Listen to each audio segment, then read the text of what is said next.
High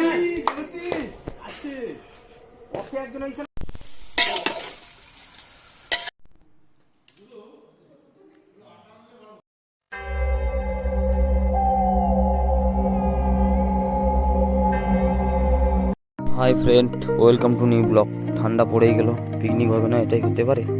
তার জন্য আলু, পেঁয়াজ, আদা, রসুন সব কেটে নিলাম একসঙ্গে, দেখো কত সুন্দরভাবে। তারপর আমরা আজকে অন্যরকমভাবে রান্না করব, যেটা আগে করিনি কোনো দিন। উনানে রান্না হবে, কারণ ঠান্ডাও পড়ে গেছে আর উনানে রান্না করতে কোনো প্রবলেম নেই। তার জন্য উনানটাকে ভালো করে ধরিয়ে নিলাম, দেখো ধরিয়ে নিচ্ছি। ঠান্ডাতে আমেজও লাগছে, কোনো অসুবিধা নেই। দারুণ ধরে গেছে, আগুনটা ভালোভাবে জ্বলে গেছে। এবার এই উনুনে কড়াইটাকে বসিয়ে দিয়ে কড়াইটা গরম করে নেব। কড়াইটা গরম করে নেওয়ার পর এবার আলুগুলো দিয়ে দিলাম ভাজার জন্য, কারণ আলুগুলো যদি না ভাজা হয় তখন শক্ত থেকে যাবে। তাই জন্য আলুগুলোকে ভালোভাবে ভেজে দেওয়া হচ্ছে। দারুণ আলুগুলো ভাজা হচ্ছে, ততক্ষণ তোমরা লাইক, শেয়ার, সাবস্ক্রাইব করে দাও। তারপর মাংসগুলো একটা জায়গায় ঢেলে নিলাম। মাংসগুলো দেখো একটা জায়গায় ঢেলে নিলাম। আর মাংসগুলো ঢালতে একটা কথা বলে দিচ্ছি, পিকনিক হচ্ছে আর খেলা হবে না সেটা কি হতে পারে? তাই সবাই মিলে ক্রিকেট খেলতে চলে গেলাম। দেখো লাইটও দিয়ে দেওয়া হয়েছে কত সুন্দরভাবে। তাই সবাই মিলে খুব আনন্দ করছি, ক্রিকেটও খেলছি, খুব দারুণ। ক্রিকেট খেলা শেষ হলেই আমরা আবার রান্না দেখাবো। ক্রিকেট বর্তমানে এখন ক্রিকেট খেলা চলছে, তারপর রান্না করতে রান্না বসেনি। ক্রিকেট খেলছে, সবাই আনন্দ করছে। এবার রান্নাটা বসিয়ে দিয়েছি, টমেটো দিয়ে দিলাম, পেঁয়াজ, টমেটো। আগুন খুব ভালোভাবে ধরে গেছে, আগুন কোনো অসুবিধা হয়নি। আর আমরা এখন তো শীতকাল, শীতে কোনো অসুবিধাই নেই, কারণ যত গরম লাগুক আমাদের আরও মজা লাগবে। এই জন্য উনানে রান্না করছি। উনানে রান্নাটাও খুব টেস্ট হয়, দারুণ টেস্ট হয়। খেয়ে দেখবো কেমন টেস্ট হবে। তারপর ভালো করে পেঁয়াজ আর টমেটো, লঙ্কা, মশলা দিয়ে দিলাম, ভালো করে কষে নিলাম। দেখো কালারটা খুব দারুণ হয়েছে, জানি না কেমন খেতে হবে।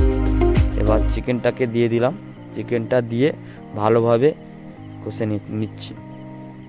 দেখো চিকেনটার কালার খুব দারুণ এসছে, খুব দারুণ। খেতে কেমন হবে জানি না। এবার আমরা চিকেনটাকে কষে নিচ্ছি, অনেকক্ষণ ধরে কষতে হবে। তারপর চিকেনটাকে কষার পর আমাদের জল দিয়ে দিতে হবে। এবার আমরা জল দিয়ে দেব। দেখো তার আগে আমি বর্তমান রান্নাটা দেখছি, সবাই খেলছে, এই জন্য আমি রান্নাটাকে আমি রান্নাটা করছি, কষাচ্ছি চিকেনটাকে। দেখো চিকেনটা অনেক চিকেন হয়েছে, অনেক জনের রান্না। চিকেনটা আমি করছি। ওয়াও, খুব দারুণ হয়েছে, কালারটা হেভি এসছে। জানি না খেতে কেমন হবে, খেয়ে জানাবো কেমন হয়েছে। তোমরা কালারটা আগে দেখে রাখো কেমন হয়েছে। তারপর চিকেনটা জল দেওয়ার জন্য প্রস্তুত করছি, জল দিয়ে দেবো। তোমরা ততক্ষণ যদি পুরো ভিডিওটা দেখে থাকো, লাইক, শেয়ার, সাবস্ক্রাইব করে দাও আর শেষ পর্যন্ত ভিডিওটা দেখতে থাকো। কালার তো খুব দারুণ হয়েছে, কেমন হবে জানি না খেতে। ওয়াও, এবার চিকেনে জলটা দিয়ে দিলাম, কারণ জল না দিলে শুকনো খাওয়া যাবে না।